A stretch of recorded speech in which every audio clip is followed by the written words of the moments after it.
September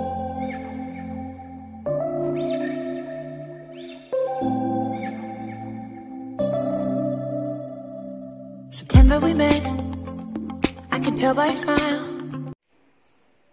Hi friends, எல்லாரும் எப்படி இருக்கீங்க? உங்களை பார்த்ததுல எனக்கு ரொம்ப சந்தோஷம். இன்னைக்கும் நிறைய புது friends நம்ம சேனல்ல ஜாயின் பண்ணிருக்கீங்க. எல்லாருக்குமே ரொம்ப நன்றி. புதுசா நம்ம சேனலை பார்க்கறவங்களா இருந்தா Subscribe பண்ணி வெச்சுக்கோங்க. கூடவே இருக்கிற பெல் ஐகானை பிரஸ் பண்ணி வெச்சுக்கோங்க. Thank you friends. இன்னைக்கு நம்ம கிச்சன்ல என்ன பார்க்க போறோம்னா இன்னைக்கு நம்ம கிச்சன்ல புளியோதரை பாஸ்மதி ரைஸ்ல செய்ய போறோம். நம்ம வழக்கமா என்ன பண்ணுவோம் அப்படின்னாக்கா சாப்பாட்டு ரைஸ்ல தான் புளியோதரை பண்ணுவோம். இன்னைக்கு நான் பாஸ்மதி ரைஸ்ல பண்றேன். நல்லா கமகமன்னு வாசனையா இருக்கும்.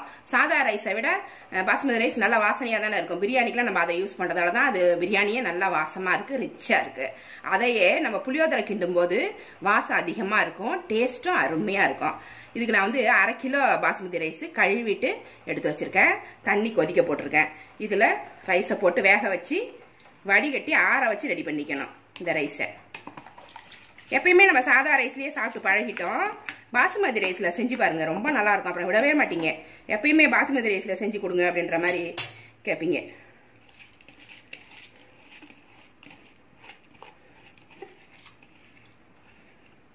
இதை ரொம்ப குழைய விடக்கூடாது. கரெக்டா நல்லா நெத்து பதமா நல்லா வேக வச்சு எடுத்துக்கணும். வெந்திருக்கணும், அதே சமயம் ரொம்ப சாஃப்ட் ஆயிடக்கூடாது. அப்பதான் இது உடையாம இருக்கும்.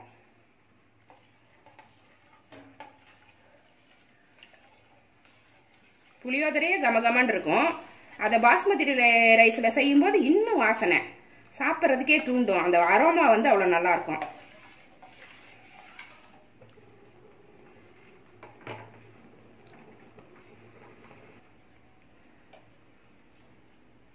அரிசி கூடவே ஒரு 1/2 ஸ்பூன் மட்டும் உப்பு போட்டுக்கிறேன் நான். ஏன்னா சாதத்துக்கு ஒரு டேஸ்ட் கிடைக்கணும், அதனால போட்டுக்கிறேன். அப்புறம் நம்ம புளி குழம்பு வைப்போம் பார்த்தீங்களா, கிளறதுக்கு, அதில் மீதி உப்பு போட்டுக்கலாம். இப்போதைக்கு ஒரு 1/2 ஸ்பூன் மட்டும் போட்டு இதை வேக வச்சு வடிகட்டி எடுத்து வச்சுக்கணும். நல்லா சாதத்தை வடிச்சிட்டு உதிரியா வடிச்சிட்டு நல்லா ஆற வச்சு எடுத்துக்கணும்.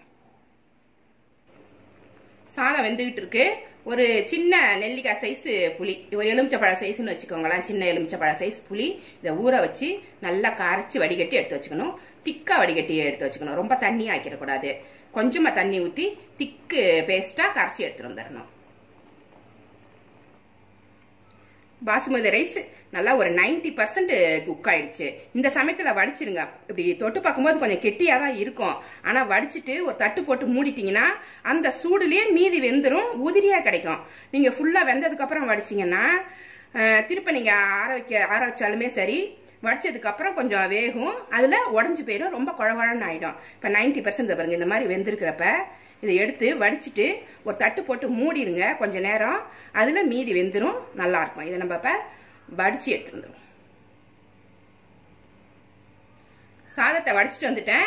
இது ஒரு மூடி போட்டு இப்படி மூடி விட்டுருங்க, காத்து போகாம. இது கிளாஸ் லிட்டுன்றதால இதை போட்டு மூடுனேன். இல்லைன்னாக்கா அந்த கிண்ணத்துக்கு தகுந்த மாதிரி ஒரு மூடியை போட்டு மூடிட்டீங்கன்னா ஒரு 5 நிமிஷத்துல மீதி சாதம் நல்லா வெந்து போயிடும், கரெக்டான பக்குவத்துக்கு வந்துடும்.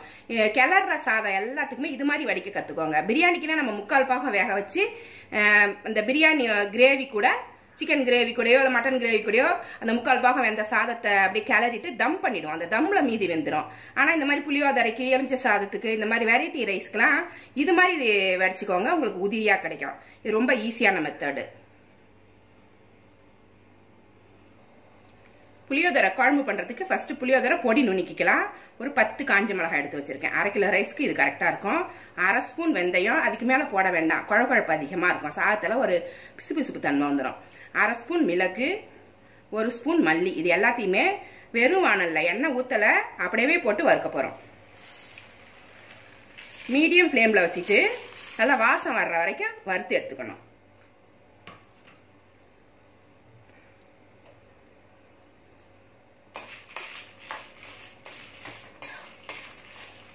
ரொம்ப நேரம் வறுக்காதீங்க, அப்புறம் தீஞ்சு போயிடுச்சுனாக்கா குழம்போட வாசனையே அது மாத்தி விட்டுரும்.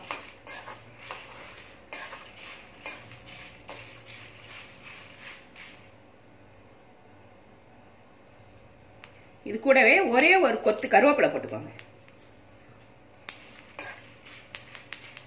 கருவேப்பிலை வாசனையோட இருக்கும் பொடி, நல்லா இருக்கும். இது நிறைய நுணுக்கி வச்சுக்கிட்டீங்கன்னாக்கா உங்களுக்கு ரெகுலர் யூஸுக்கு கரெக்டா இருக்கும். புளியோதரை பொடி இதை ரெடி பண்ணி ஸ்டோர் பண்ணி வச்சுக்கிட்டீங்கன்னாக்கா எப்போ புளி குழம்பு வச்சாலும் எடுத்து போட்டுக்கிறதுக்கு ஈஸியாக இருக்கும். இது எல்லாமே குவான்டிட்டி அதிகமாக போட்டுக்கோங்க, அவ்வளோதான்.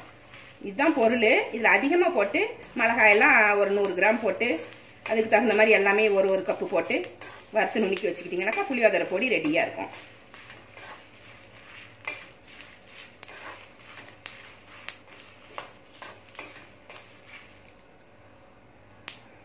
நல்லா வறுபட்டுருச்சு. இந்த மிக்சியில் போட்டு நல்லா நுணுக்கி எடுத்துட்டு வந்துடலாம். இந்த அளவு நல்லா பொரிஞ்சா போதும், ரொம்ப நேரம் வச்சிருக்க தேவையில்லை.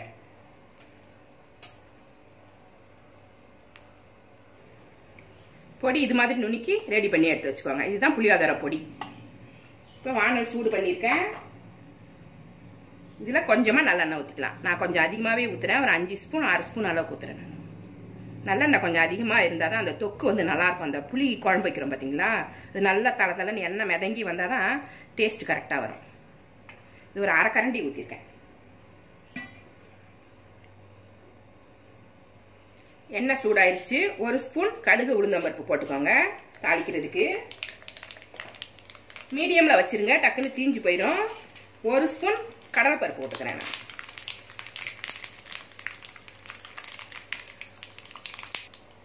ஸ்டவ்வை சிம்மில் வச்சுக்கோங்க.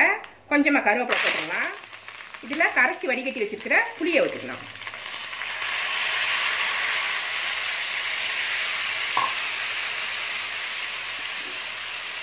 ஒரு 1/2 ஸ்பூன் மஞ்சள் பொடி,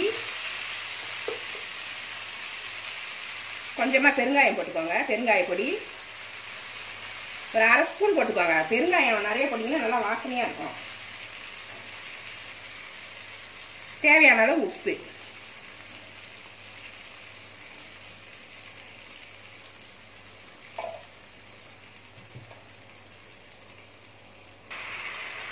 நல்லா கலந்து விட்டு கொதிக்க வச்சு எடுத்துக்கணும். இந்த புளி ஊற்றிருக்கோம் பார்த்தீங்கன்னா, அதோட பச்சை வாசனைலாம் போகிற வரைக்கும் நல்லா கொதிக்கணும். இது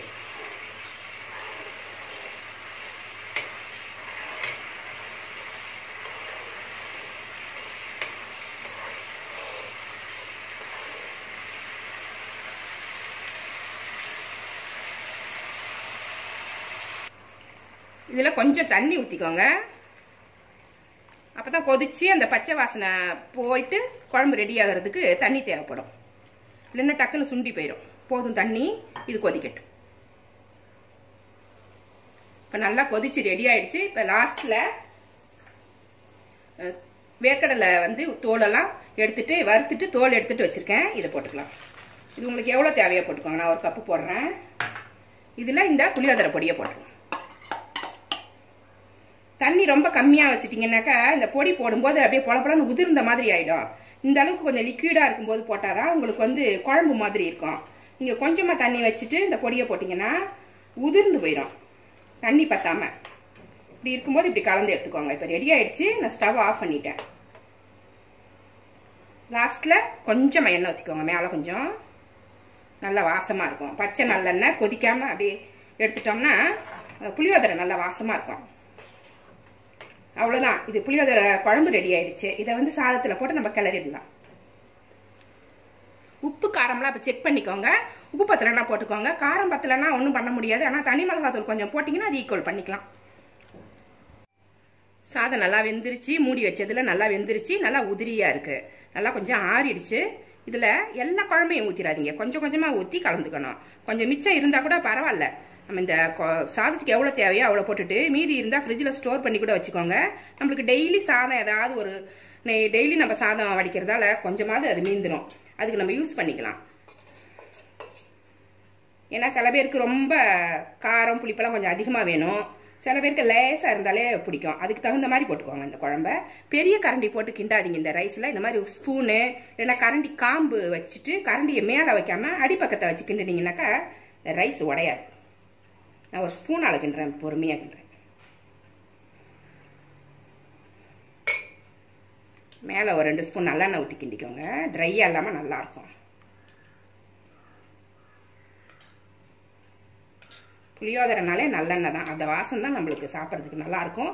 அது இல்லாமல் பாசுமதி ரைஸில் புளியோதரை செம்ம டேஸ்ட்டாக இருக்கும். மெதுவாக கிளறிக்கணும், சாதம் உடையாமல்.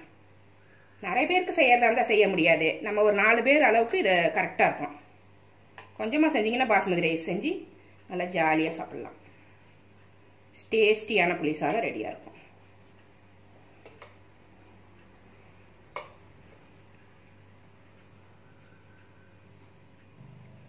கொஞ்சம் கொஞ்சமாக ஊற்றி கிளறிக்கணும். நான் இன்னும் கொஞ்சம் குழம்பு ஊற்றிக்கிறேன்.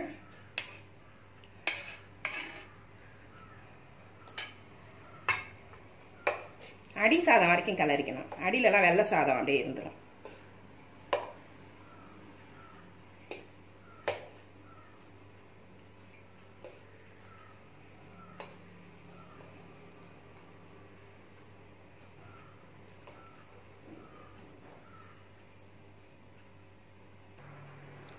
இது மாதிரி கிளறி எடுத்துக்கோங்க. வெள்ளை சாதம் இல்லாமல் பார்த்துக்கோங்க.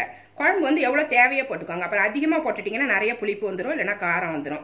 எனக்கு இது இவ்வளோ குழம்பு மீந்துருச்சு. ஒரு 3 ஸ்பூனுக்கிட்ட இருக்குது. இதை எடுத்து வச்சுட்டோம்னாக்கா ஒன்றுமே வேஸ்ட் ஆகாது. நம்மளுக்கு ரெகுலராக ரைஸ் வடிக்கும்போது கொஞ்சம் மீந்துருச்சுனாலோ இல்லை மீறலனாலும் பரவாயில்ல, டெய்லி சாப்பாடு செய்யும்போது கொஞ்சம் ரைஸ் எடுத்து புளி சாதமாக பண்ணி 2 வெரைட்டி சாதமாக நம்ம செஞ்சுக்கிறதுக்கு ஈஸியாக இருக்கும். அதை ஃப்ரிட்ஜில் ஸ்டோர் பண்ணிக்கலாம். இது எனக்கு கரெக்டாக இருக்குது. இது நான் ஒரு பிளேட்டில் எடுத்து வச்சு காமிக்கிறேன். அருமையான பாஸ்மதியில் புளியோதரை ரைஸ் சூப்பராக இருக்கும். செஞ்சு பாருங்கள். இந்த ரெசிபி உங்களுக்கு பிடிச்சிருந்தா நம்ம சேனலை சப்ஸ்கிரைப் பண்ணி வச்சுக்கோங்க. கூடவே இருக்கிற பெல் ஐக்கானையும் ப்ரெஸ் பண்ணி வச்சுக்கோங்க. லைக் பண்ணுங்கள், ஷேர் பண்ணுங்கள், கமெண்ட் பண்ணுங்கள். இவ்வளோ நேரம் என்னோட வீடியோவை பார்த்தா எல்லாருக்குமே நன்றி. Thank you friends.